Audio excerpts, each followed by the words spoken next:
Guys, मेरा नाम राहुल श्रीवास्तव है और मैं आपका स्वागत करता हूं अपने YouTube channel smart study centre में। गाइस, आज हम 12th क्लास की पॉलिटिकल साइंस का दूसरा चैप्टर स्टार्ट करने जा रहे हैं। तो गाइस, इस चैप्टर को पढ़ने में बहुत मज़ा आने वाला है। तो इस चैप्टर को स्टार्ट करते हैं। तो इस चैप्टर का जो नाम है वो है एक दल के प्रभुत्व का दौर। तो इसका मतलब है कि कोई ऐसी पार्टी जिसका काफ़ी लंबे टाइम तक प्रभाव रहा हो, तो उसी के बारे में हम इस चैप्टर में डिस्कस करेंगे। तो इस चैप्टर को हम स्टार्ट करते हैं। तो जो हमारा पहला टॉपिक होगा वो है लोकतंत्र स्थापित करने की चुनौती। तो जैसा कि हम पहले चैप्टर में पढ़ चुके हैं कि जो हमारा भारत आज़ाद हुआ वो किन चुनौतियों से उसने अपने आप को सफ़र किया, किन चुनौतियों से वो लड़ा। तो बड़ी कठिनाइयों के साथ हमारा भारत आज़ाद हुआ। फिर इसके सामने लोकतंत्र स्थापित करने की बहुत सारी चुनौतियां सामने आईं। तो ऐसी चुनौतियों के चपेट में आकर कई सारे देश थे जो लोकतंत्र नहीं अपना सके, क्योंकि जो तीसरी दुनिया के देश हैं, जिसे कहा जाता है कि जो नवस्वतंत्र राष्ट्र थे, उन लोगों के सामने चुनौती थी कि हम शासन व्यवस्था को कौन सा रूप दें, क्योंकि हर देश का जो शासन है वो किस तरह आधार पे सुनिश्चित किया जाएगा कि उसका रूप कैसा होना चाहिए। तो ये हर समाज के लिए ज़रूरी होता है कि वो इसका निर्धारण करे कि वो कौन सा शासन वहाँ पर ला सकते हैं। तो ऐसे में भारत के सामने बहुत सारी चुनौतियाँ थीं। भारत की जो स्थिति है वो कोई अलग नहीं थी, बाकी सारे देशों के ही जैसी थी। लेकिन कई सारे देशों ने इन चुनौतियों के चपेट में आकर लोकतंत्र को नहीं अपनाया, अलोकतांत्रिक सरकार बनाई। कहीं थोड़ा लोकतंत्र, मतलब नाम मात्र लोकतंत्र रखा गया, कहीं लोकतंत्र को कुछ समय के लिए स्थगित कर दिया गया, कहा गया कि हम कुछ टाइम बाद लोकतंत्र को स्थापित करेंगे। लेकिन जैसा कि आप जानते हैं, अगर कहीं लोकतंत्र सरकार बन भी जाती है तो उस टाइम तक तो परेशानियों को निकलते हुए हम उसे चला लेते हैं। लेकिन अगर एक बार अलोकतांत्रिक सरकार बन जाए तो उसे फिर लोकतांत्रिक बना पाना बहुत मुश्किल होता है। जैसे कि अगर हम अपनी ही बात करें, अगर हम कोई काम कर रहे हैं तो अगर कठिनाइयों से जैसे भी जूझ के अगर काम करें तो हम उस काम को कर लेंगे। लेकिन अगर हमें ये कहा जाए कि हमें 6 महीने 8 महीने घर में बैठकर खाना है, तो हम अगर 6-8 महीने घर में बैठकर खाएं और उसके बाद हमें कहा जाए कि काम करो, तो हमें काम करने में परेशानी तो होगी ही। तो ऐसे ही अलोकतांत्रिक भी, अगर किसी को सत्ता में ला दिया जाए और उसे वो पावर की अगर लत लग जाए, शक्ति की लत लग जाए, तो वो इतनी जल्दी लोकतांत्रिक सरकार नहीं बना सकते, क्योंकि उन्हें लोगों को अधिकार देने पड़ेंगे, या फिर अपनी अपनी शक्ति पर नियंत्रण रखना चाहते हैं, वो लोगों को अधिकार नहीं देना चाहते। तो ऐसे में अलोकतांत्रिक से लोकतांत्रिक में वापस आना बहुत ही मुश्किल हो पाता है। तो कई देशों में एक पार्टी रखी गई जिसमें एक पार्टी के उम्मीदवार होंगे अलग अलग, उनमें उनमें चुनाव होगा। कहीं 2 पार्टियां रखी गई कि देश में केवल 2 ही पार्टियां होंगी। वैसे भारत तो बहुपार्टी देश है। तो जैसे अमेरिका हो गया, ब्रिटेन हो गया, ये दो दो पार्टियों वाले हैं। तो यहाँ पर 2 पार्टियों के अलावा कोई तीसरी पार्टी नहीं होती है। और जो चाइना है वो एक पार्टी वाला देश है। तो ऐसे देशों में यहाँ लोकतंत्र को अपनाया गया। तो कहीं कहीं पर क्या हुआ, जैसे पाकिस्तान का अगर उदाहरण लें तो वहाँ पर ये सैनिक सत्ता जो आई हाथ में, उसी के आधार पर वहाँ पर शासन चलता है। जब चाहे वो प्रधानमंत्री को हटा देते हैं, किसी को भी नॉमिनेट कर देते हैं। तो वहाँ पर लोकतांत्रिक नहीं, वो सैनिक शासन है। तो उन्होंने भी मतलब शुरू में लोकतांत्रिक को अपनाने में कई सारी परेशानियाँ उनके सामने आईं, लेकिन भारत उन परेशानियों से लड़ा और आज भारत विश्व का सबसे बड़ा लोकतांत्रिक देश है।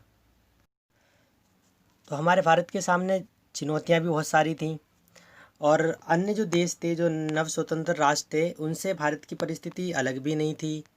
तो हमारे देश के नेताओं ने लोकतंत्र को ही अपनाया, क्योंकि और जो देश थे वो राजनीति को समस्या समझते थे, लेकिन हमारे देश के जो नेता थे वो राजनीति को समस्याओं का समाधान समझते थे। क्योंकि हर देश का जो समाज है उसे शासन व्यवस्था चुनना बहुत ज़रूरी होता है, जिसमें आकांक्षाएं होती हैं, देश के उद्देश्य होते हैं, बहुत सारी चीज़ें होती हैं जो उस शासन व्यवस्था पर निर्भर करती हैं। तो ऐसे ही हमारे देश के सामने भी ऐसी ही समस्याएं थीं। तो क्या है कि इसमें हमारा जो देश है वो बहुत बड़ा देश है। मतलब यहाँ से कश्मीर से शुरू होकर पूरा कन्याकुमारी तक जाता है। हर भाषा, हर धर्म, हर जाति के लोग रहते हैं यहाँ पर। उनकी इच्छाएं हैं, ठीक है। हर क्षेत्र की अपनी अपनी इच्छाएं उभर कर सामने आ रही थीं। तो ऐसी व्यवस्था को बनाना था जिसमें सबकी आकांक्षाओं को पूरा किया जा सके। तो इसका एक ही जवाब था, वो था लोकतांत्रिक सरकार या चुनावी सरकार या चुनावी राजनीति। इसे अपनाकर ही हम लोगों की समस्याओं का समाधान कर सकते थे। तो क्या है कि 2 साल 11 महीने 18 दिन के अंदर हमारे लोकतांत्रिक संविधान को बनाया गया। और इस संविधान के बनने में जितना समय लगा, उस समय अंतरिम सरकार अपना काम कर रही थी। अंतरिम सरकार का मतलब ये होता है कि जो अंतरिम सरकार है वो एक टेम्पररी टाइम के लिए होगी, एक ऐसे टाइम के लिए जब कुछ टाइम बाद भारत में चुनाव कराए गए थे, फिर वहाँ पर सरकार आ गई 5 साल के लिए। लेकिन जो अभी जो अंतरिम सरकार है, इसका अर्थ है टेम्पररी गवर्नमेंट, अस्थायी सरकार, जो कुछ समय के लिए ही काम करेगी। उसके बाद जब चुनाव होंगे तो वहाँ पर एक कानूनी सरकार बनेगी जो चुनाव के द्वारा आएगी और वो 5 साल तक अपना काम करेगी। तो 1950 जनवरी में 1950 में जनवरी का महीने में चुनाव आयोग का गठन किया गया।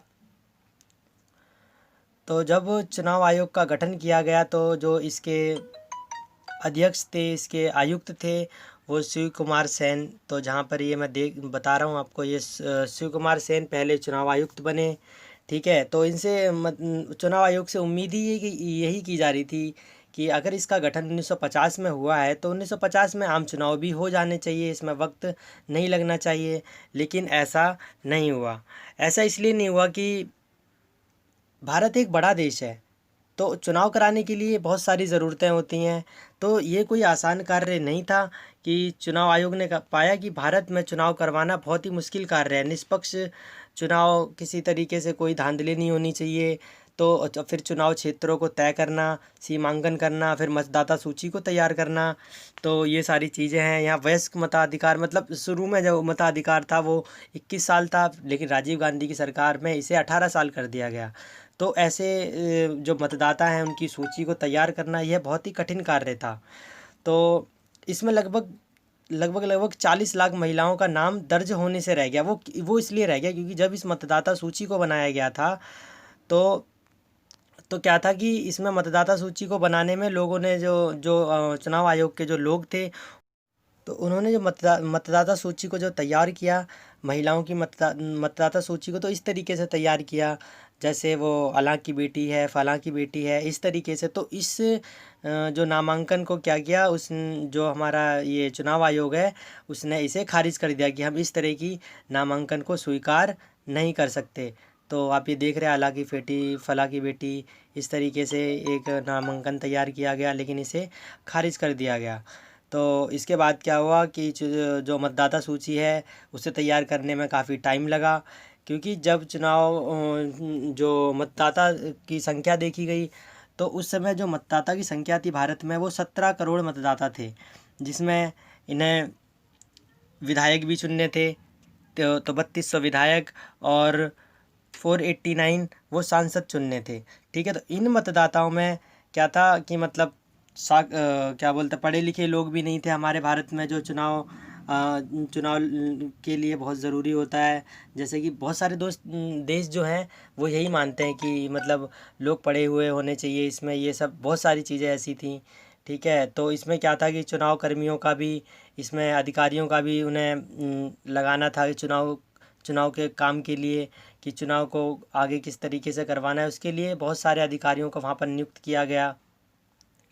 तो जो देश है वो आपको पता ही है कितना विशाल है। यहाँ पर मतदाता सूची को किस तरीके से बनाया गया होगा, कितनी कठिनाई हुई होगी, बहुत सारा टाइम लगा इस काम को करने में। तो जो अगला हमारा पॉइंट है वो है मतदान के बदलते तरीके। तो मतदान के बदलते तरीके का मतलब है कि इसमें क्या था कि जो टाइम टाइम पे हमारी जैसे टेक्निक का आविष्कार होता गया, उस तरीके से मतदान के तरीके भी बदलते चले गए, क्योंकि अभी तो अब अगर हम वर्तमान समय की बात करें तो चुनाव को जो कराया जाता है वो ईवीएम से कराया जाता है। इलेक्ट्रॉल वोटिंग मशीन जो होती है जो आज के वर्तमान समय में प्रयोग की जाती है चुनाव आयोग के द्वारा। लेकिन जो पहले के समय में जो चुनाव होते थे उसमें एक पर्ची होती थी, उस पर्ची पर मोहर लगाई जाती थी और मोहर लगाने के बाद उस पर्ची को उस बॉक्स में डाला जाता था और जब चुनाव समाप्त हो जाते थे उन बॉक्सों को इकट्ठा करके उनकी गिनती की जाती थी और विजयी प्रतिनिधि की घोषणा कर दी जाती थी। तो इस तरीके से चुनाव के जो तरीके हैं वो समय समय पर बदलते रहे हैं।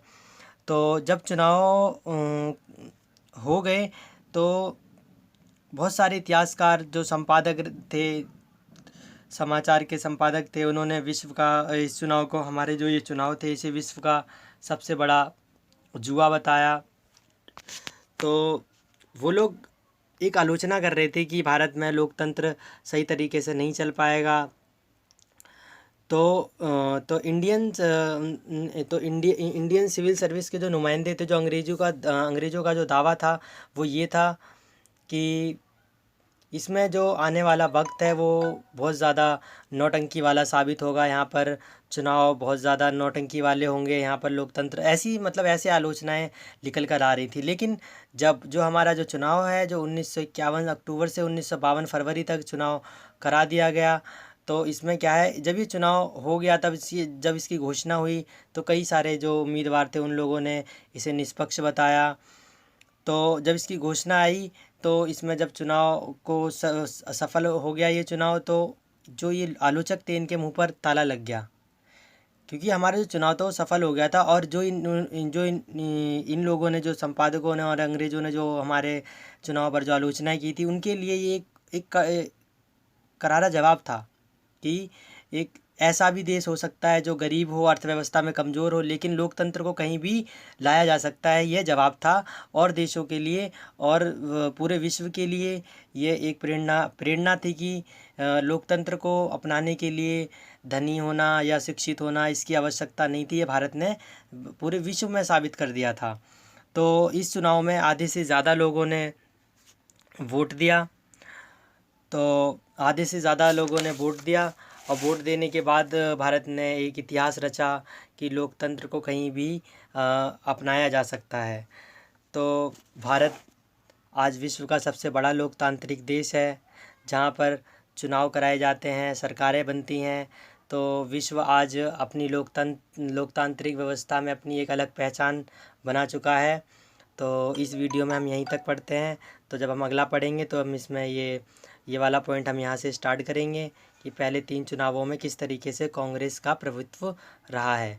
तो गाइस आपको ये वीडियो पसंद आई होगी, तो इस वीडियो को शेयर करिए और कमेंट करिए और कमेंट में बताइए कि आपको ये वीडियो कैसी लगी और हमारे चैनल को सब्सक्राइब करिए। तो आप इस कोरोना महामारी में घर पर ही रहें, अपने इम्यूनिटी सिस्टम को टाइट रखें।